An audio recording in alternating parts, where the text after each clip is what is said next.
আসসালামু আলাইকুম আপু ভাইয়া, তোমরা কেমন আছো? আল্লাহর রহমতে অবশ্যই ভালো আছো। আর আজকে একেবারে স্পেশাল ও দুর্দান্ত একটি লোভনীয় মজার রেসিপি তৈরি করে দেখাবো।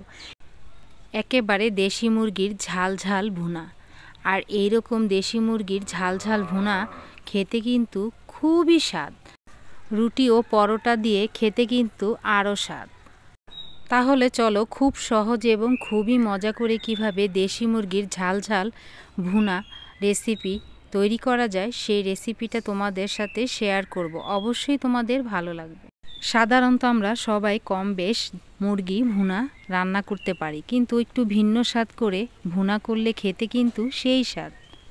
আমরা কিন্তু সময় ও ব্যস্ততার মাঝে কিন্তু রেডিমেড মশলা বা গুঁড়া মশলা দিয়ে মাংস ভুনা বা গরুর মাংস ভুনা করে থাকি, কিন্তু কিছু মশলা আছে যা বেটে নিলে বা ব্লান্ডার করে রান্না করলে খেতে কিন্তু সেই স্বাদ। দেশি মুরগি রান্না করার জন্য আমি প্রথমে কিছু মশলা ব্লান্ডার করে নিব। আমি কয়েকটা এলাচ, কয়েকটা দারুচিনি দিয়ে দিব, 1.5 টেবিল চামচ পরিষ্কার করা জিরা দিয়ে দিব। অল্প পরিমাণ পানি দিয়ে সবগুলো উপকরণ ভালো করে ব্লান্ডার করে নিতে হবে।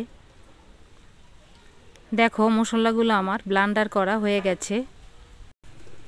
দেশি মুরগি ভুনা করার জন্য আমি এখানে একটি দেশি মুরগি নিয়েছি। মুরগিটা ভালো করে কেটে পিস করে ধুয়ে নিয়েছি। আমি প্রথমে চুলায় একটি কড়াই বসিয়ে দিয়েছি। পরিমাণ মতো খাবার রেগুলার সয়াবিন তেল হাই হিটে গরম করে নিয়েছি। কয়েকটা তেজপাতা দিয়ে দিব, 1/2 কাপ পেঁয়াজ কুচি পরিমাণ মতো,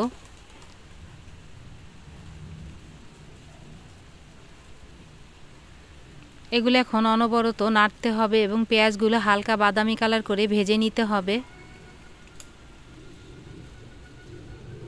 পেঁয়াজগুলো হালকা ভেজে নিতে হবে। এখানে 1 টেবিল চামচ রসুন বাটা, 1 টেবিল চামচ আদা বাটা দিয়ে দিব পরিমাণ মতো।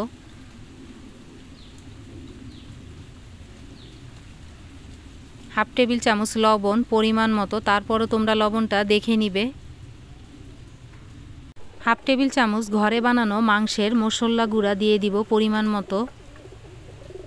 1 টেবিল চামচ মরিচ গুঁড়া পরিমাণ মতো বা স্বাদ মতো।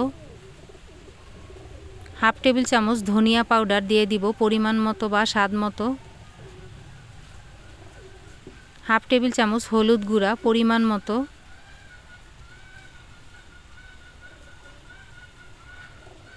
ব্লান্ডার করা মশলা 2 টেবিল চামচ দিয়ে দিব।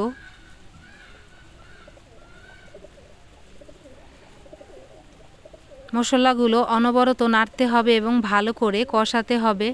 চুলার হিট মিডিয়ামে রাখতে হবে, না হলে কিন্তু তলায় লেগে যেতে পারে। অল্প পরিমাণ পানি দিয়ে মশলাগুলো ভালো করে কষাতে হবে। মশলাগুলো ভালো করে কষানো হয়ে গেছে। ধুয়ে রাখা মুরগির মাংসগুলো দিয়ে দিব।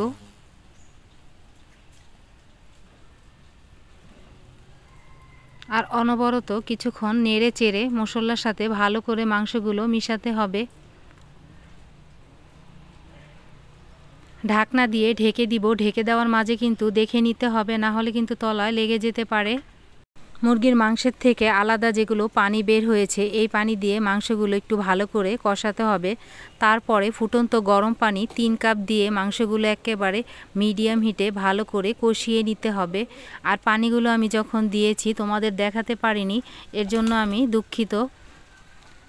দেখো ঢাকনা দিয়ে ঢেকে দিয়েছি। ঢেকে দেওয়ার মাঝে আমি আবার ঢাকনাটা খুলে দেখে নিব।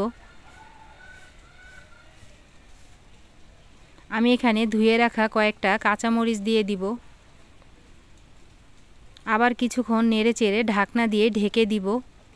ঢাকনা দেওয়ার মাঝে কিন্তু দেখে নিতে হবে, না হলে কিন্তু তলায় লেগে যেতে পারে। ঢাকনাটা খুলে দেখে নিব। দেখো মাংসগুলো একেবারে মাখা মাখা হয়ে গেছে। আমি এখানে 1 টেবিল চামচ ভাজা জিরা পাউডার পরিমাণ মতো দিয়ে দিব। আর এরকম মাখা মাখা ঝোল থাকা অবস্থায় চুলার থেকে নামিয়ে নিতে হবে। আমরা কিন্তু প্রয়োজনে পোলট্রি মুরগি খেয়ে থাকি, কিন্তু দেশি মুরগির স্বাদ কিন্তু একেবারে ভিন্ন রকম। আর এইরকম মজার দেশি মুরগির ঝাল ঝাল ভুনা কার কার পছন্দ অবশ্যই কিন্তু কমেন্ট করে বলবা। দেশি মুরগির মাংসগুলো আমার ভুনা হয়ে গেছে। এখন চুলার থেকে নামিয়ে নিব আর একটি প্লেটে তুলে নিব।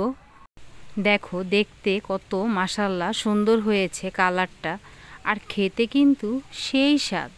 যারা এখনও বাসায় এভাবে রান্না করনি অবশ্যই কিন্তু বাসায় রান্না করে খেয়ে দেখো, আসলে কিন্তু সেই স্বাদ।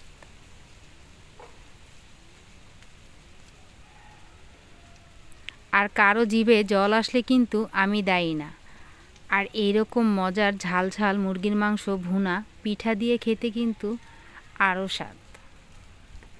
আর তৈরি হয়ে গেল আমাদের খুবই মজাদার দেশি মুরগির ঝাল ঝাল ভুনা।